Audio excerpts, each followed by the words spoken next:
The retirement ceremony was supposed to be routine. Colonel Sarah Mitchell had organized dozens of them during her 15 years at Fort Campbell, but this one felt different.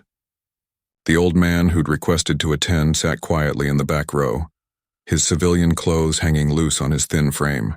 His face carried the kind of lines that come from decades of hard decisions, and his eyes held a distant quality that made him seem present and elsewhere at the same time. He'd called the week before, his voice soft but insistent. He wanted to attend Captain James Patterson's retirement ceremony.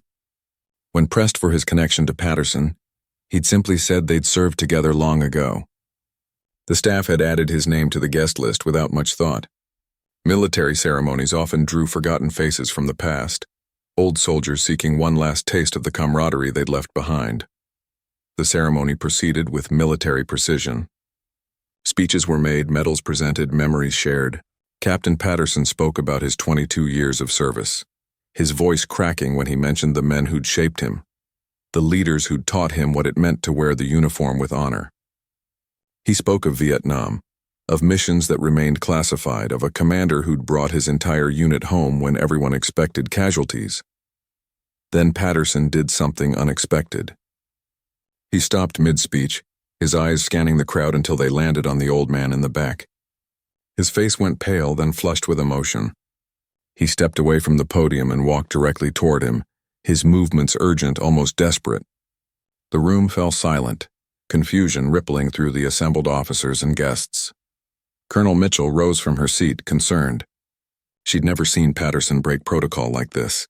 As she moved to intercede, she heard Patterson's voice thick with emotion, asking the old man a question that seemed to freeze everyone within earshot.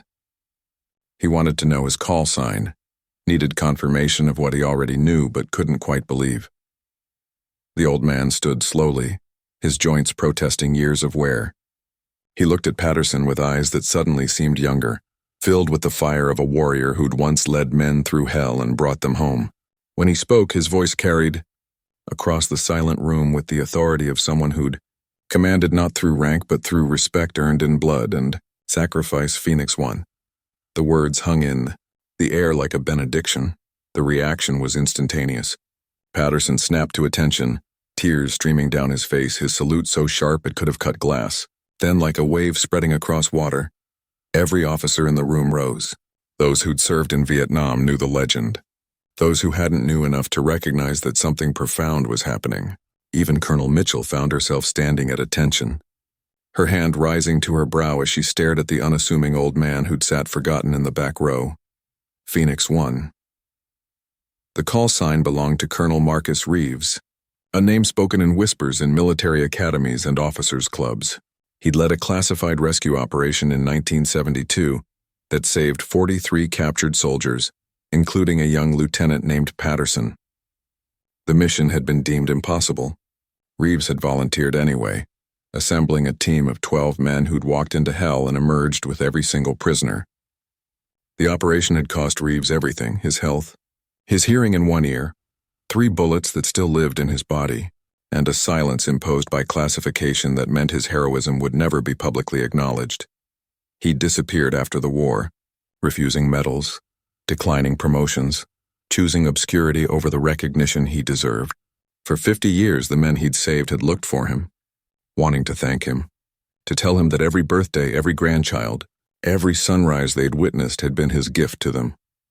Patterson crossed the room and embraced him, no longer a decorated captain but a young lieutenant whose life had been saved by the man now trembling in his arms. Other veterans approached, men in their 70s who'd served with Reeves, who'd followed Phoenix One through fire because they'd known he valued their lives above his own. Colonel Mitchell watched as the ceremony transformed into something unplanned and infinitely more powerful.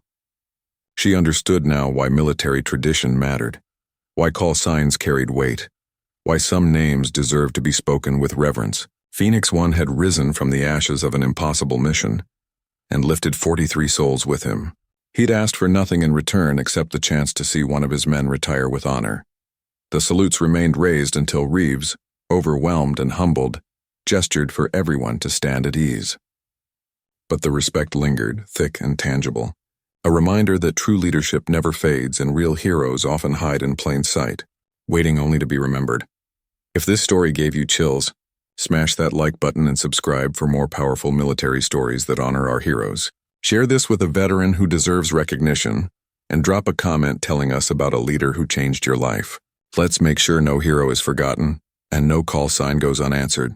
Hit subscribe now to keep these incredible stories alive.